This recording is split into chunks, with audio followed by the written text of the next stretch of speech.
Bato de la Rosa humingi ng proteksyon kay Pangulong Marcos sa gitna ng ICC warrant.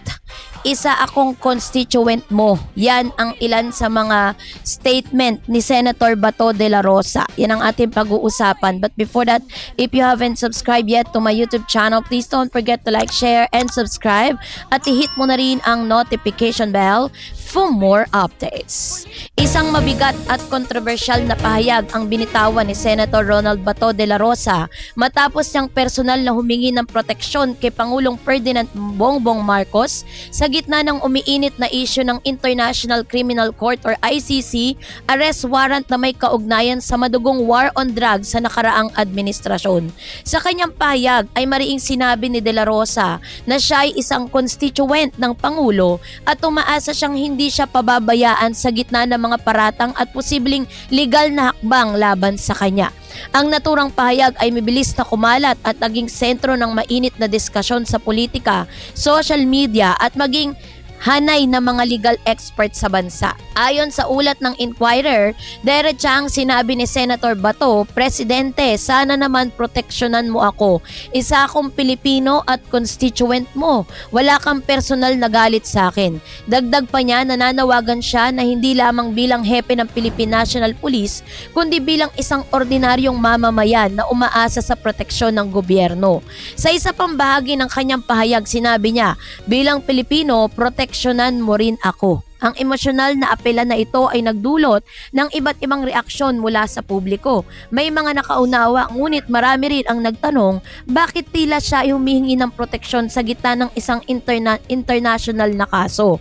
So ano nga ba ang naging ugat ng kontrobersya?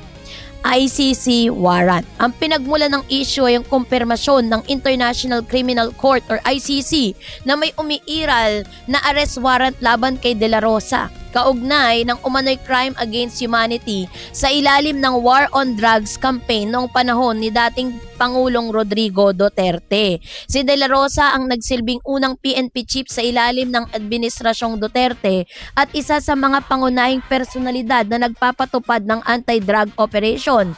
Ayon sa ICC, may substantial grounds upang paniwalaang may pananagutan ang ilang opisyal sa mga pagkamatay na naganap sa operasyon laban sa iligal na droga.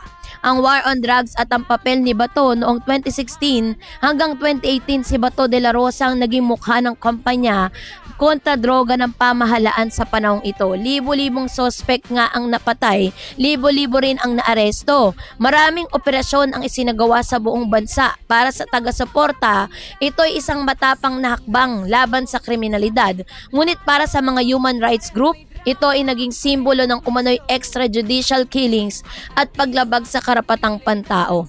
Matapos ang ilang taon ng preliminary investigation, lumabas ang ulat na isinama si de la Rosa bilang isa sa mga co-perpetrators sa kaso laban kay dating Pangulong Duterte.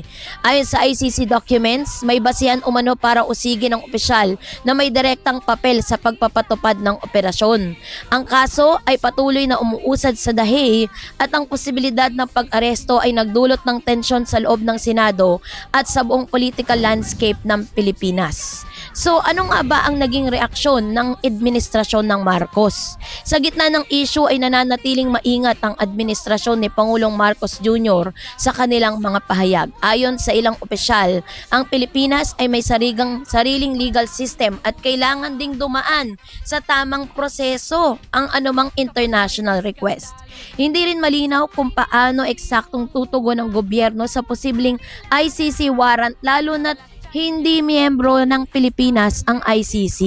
So dahil dito ay nagkaroon po ng gulo sa loob ng Senado. Ayon sa mga ulat, nagkaroon po ng tensyon sa loob ng Senado matapos muling lumutang ang issue ng ICC warrant. May mga ulat pa na nagtangka umanong arestuhin si de la Rosa ng ilang ahente, ngunit napigilan nito dahil sa kanilang presensya sa Senado at proteksyon mula sa institusyon. So dahil dito, lalo pang uminit ang debate tungkol sa jurisdiksyon ng ICC, proteksyon ng mga dating opisyal at kapangyarihan ng Senado kumpara sa international law. So naging hati naman po no ang naging opinyon ng mga Pilipino patungkol sa isyong ito. Sa social media, malinaw na nahahati ang opinyon ng publiko. May mga sumusuporta kay Bato, naniniwala na ginagawa lamang niya ang kanyang trabaho at sinasabing kampanya lamang laban sa droga ay para sa kapayapaan.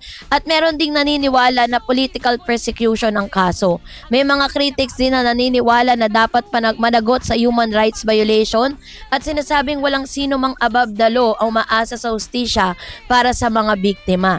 Para sa mga pamilyang napatay sa war on drugs, ang balita ay muling nagbukas ng sugat. Marami sa kanila ang matagal nang naghihintay ng hustisya para sa kanila. Ang ICC case ay pag-asa na makamit nila ang katarungan na hindi nila nakuha sa loob ng bansa. Ayon sa political analyst, ang isyong ito ay maaaring magkaroon ng malaking epekto sa politika ng bansa. Posibleng nakakaapekto ito sa Duterte bloc, maaaring magdulot ng tensyon sa Marcos-Duterte relation at maaaring makaapekto sa 2028 political landscape. Ang Senate na ngayon ay nasa gitna ng iba't ibang kontrobersya ay lalo pang nagiging sentro ng national attention. So bakit nga ba mahalaga ang pahayag ni Senator Bato de la Rosa? So yung paghingi ng proteksyon ni Bato ay hindi lamang simpleng personal na pahayag.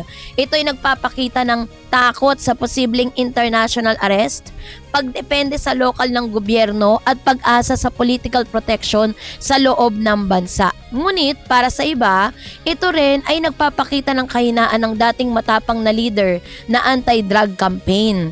So, ang tanong din ng marami, ano kaya ang mga posibleng mangyayari ngayon sa mga susunod na araw matapos ngang lumabas ang ICC warrant dito po kay Senator Bato de la Rosa. So, una, ang binabantayan ngayon yung mga possibilities na pwedeng mangyari ay ang posibleng official na ICC arrest enforcement, intervention ng gobyerno ng Pilipinas at legal challenge sa loob ng bansa at mas malalim na investigasyon sa war on drugs. Habang wala pang malinaw na desisyon tungkol patuloy ang distensyon sa politika at legal na sistema ng bansa. So, ang paghingi kasi ni Senator Bato de la Rosa ng proteksyon kay Pangulong Marcos ay isa lamang bahagi ng mas malawak at mas komplikadong issue ng ICC investigation sa Pilipinas. Ito ay hindi lamang tungkol sa isang tao, kundi tungkol sa hustisya, karapatang pantao, kapangyarihan ng batas at pananagutan ng mga opisyal ng gobyerno. Habang patuloy ang investigasyon ay nananatiling bukas ang tanong, sino ang papanigan ng kasaysayan, ang seguridad o ang hustisya? Ang tanong ng marami ngayon, paano nga ba haharapin ng ating bansa ang katotohanan ng nakaraan habang pinoproteksyonan ang kinabukasan? So yun po ang malaking tanong ng ilang mga mamamayang Pilipino patungkol sa mga issue na tinatalakay ngayon sa Senado. So kayo po, anong nyong saloobin patungkol dito? Mag-comment kayo sa comment section. And that's it for today. For more videos and updates, please don't forget to like and subscribe. And please don't forget to follow my Facebook page, DarEds TV and DarEds channel. God bless everyone.